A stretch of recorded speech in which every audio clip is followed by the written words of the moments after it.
Bismillahirrahmanirrahim. Alhamdulillah, segala puji bagi Allah. Kita dapat berkumpul kembali di channel Mari Berkisah. Allahumma sholli ala Sayyidina Muhammad wa ala ali Sayyidina Muhammad. Salawat dan salam semoga senantiasa tercurah bagi junjungan kita, Nabi Agung Muhammad Sallallahu Alaihi Wasallam. Doa terbaik saya panjatkan, semoga Allah membukakan pintu kebaikan, pintu keberkahan, pintu kenikmatan, pintu rezeki, pintu kekuatan, pintu kesehatan, pintu keselamatan, pintu afiah, dan pintu surganya untuk kita semua. Ali bin Abi Thalib dan istrinya Fatimah hidup sangat sederhana. Ketika menikah, perlengkapan rumah tangga yang mereka miliki hanyalah 2 buah batu penumbuk gandum, 2 buah tempat air dari kulit kambing, bantal yang terbuat dari ijuk pohon kurma, dan sedikit minyak wangi. Mereka juga tidak punya pembantu atau pelayan. Fatimah bekerja seorang diri hingga kedua tangannya kasar dan melepuh. Seringkali Ali membantu pekerjaan istrinya di rumah. Suatu ketika, Rasulullah pulang dari salah satu peperangan dengan membawa tawanan dan rampasan perang yang sangat banyak. Ali kemudian menyarankan kepada istrinya untuk meminta seorang pembantu kepada beliau untuk meringankan pekerjaan rumah tangganya. Fatimah pun menyetujuinya. Putri Rasulullah itu pergi menemui ayahnya.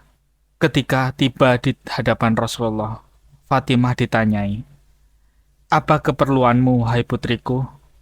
Fatimah terdiam. Ia tak kuasa mengatakan maksud kedatangannya. Ia hanya berkata, "Tidak ada, wahai Rasulullah. Aku ke sini hanya untuk menyampaikan salam kepadamu." Kemudian Fatimah beranjak pulang ke rumahnya. Saat tiba di rumah, sang suami yang telah menunggunya bertanya, "Bagaimana hasilnya, wahai istriku?" "Aku tak kuasa mengatakan kepada Rasulullah. Aku merasa malu meminta seorang pembantu kepadanya." Fatimah menjawab pelan, "Bagaimana kalau kita berdua mendatangi Rasulullah?"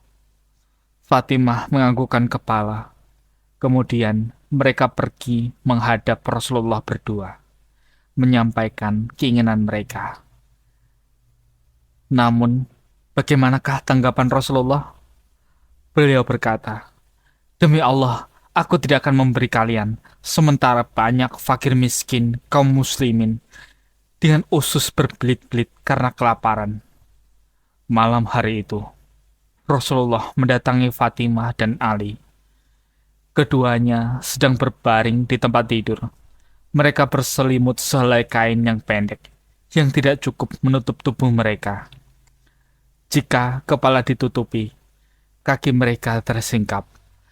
Kalau kaki ditutupi, maka kepala mereka tersembul. Mereka bangkit menyambut kedatangan ayahanda yang mulia. Namun, beliau berujar lembut, "Tetaplah di tempat kalian." Setelah diam beberapa kejap, Rasulullah bersabda, "Maukah kalian kuajari beberapa kalimat sebagaimana yang diajarkan Jibril kepadaku? Sesuatu yang lebih berharga daripada yang kalian minta tadi siang." "Tentu saja, wahai Rasulullah," jawab mereka. "Jibril mengajariku beberapa kalimat.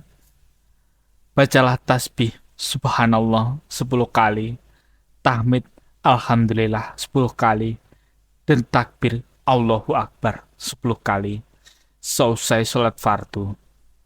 Dan bila kalian hendak tidur, bacalah tasbih 33 kali, tahmid 33 kali, dan takbir 33 kali."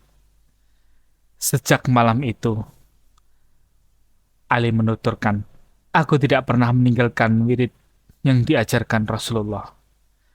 Kelak di kemudian hari, wirid itu dikenal dengan nama wirid Fatimah.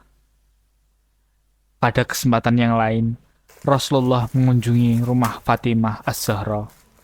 Beliau melihat putrinya sedang menggiling gandum di penggilingan batu sambil menangis. Tentu saja Rasulullah heran dan bertanya, "Putriku, mengapa engkau menangis?" "Duhai ayah, aku menangis karena batu penggilingan ini dan juga karena beratnya pekerjaan rumah," ujar Fatimah. "Bagaimana jika ayah meminta kepada Ali untuk membelikanku seorang budak perempuan untuk membantu pekerjaan rumah?" Rasulullah yang sedari tadi duduk di dekat Fatimah berjalan mendekati penggilingan itu.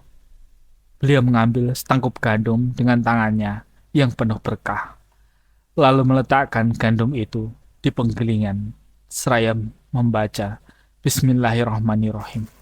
Dengan izin Allah, penggilingan itu berputar sendiri menggiling gandum. Bahkan si batu itu bertasbih kepada Allah dengan bahasa yang berbeda-beda. Ketika sudah dirasa beres menggiling, Rasulullah berkata kepada batu, "Diamlah engkau dengan izin Allah." Seketika itu juga batu penggilingan itu tidak bergerak. Namun tak lama kemudian sang batu berbicara, "Wahai Rasulullah, demi Allah yang telah mengutusmu dengan benar sebagai nabi dan rasul, sekiranya engkau memerintahkan kepadaku untuk menggiling gandum yang ada di timur dan barat, niscaya akan kulakukan. Sungguh, aku telah mendengar firman Allah dalam kitabnya, wahai orang-orang yang beriman, peliharalah dirimu dan keluargamu dari api neraka, yang bahan bakarnya manusia dan batu, yang dijaga malaikat yang kuat dan keras, yang tidak pernah menyalahi semua perintah Allah kepada mereka. Mereka selalu melaksanakan semua perintahnya." Quran Surat Al-Tahrim ayat 6. "Sungguh, aku sangat takut, wahai Rasulullah. Aku takut menjadi batu yang masuk ke neraka." Rasulullah menjawab, "Bergembiralah, karena kau termasuk batu yang akan menjadi bagian istana Fatimah kelak di surga." Batu itu merasa sangat gembira mendengarnya, dan akhirnya ia pun diam. Kemudian baginda Nabi berkata kepada putrinya, "Wahai Fatimah, sekiranya Allah berkehendak, niscaya batu ini akan berputar sendiri untukmu. Tetapi Allah ingin menuliskan kebaikan bagimu, menghapus kejelekanmu, dan mengangkat derajatmu. Karena kau menggiling gandum dengan tanganmu sendiri. Putriku, siapapun wanita yang memasak untuk suami dan anak-anaknya, Allah akan menuliskan baginya dari setiap biji yang dimasak satu kebaikan dan menghapus darinya satu keburukan, serta mengangkat baginya satu derajat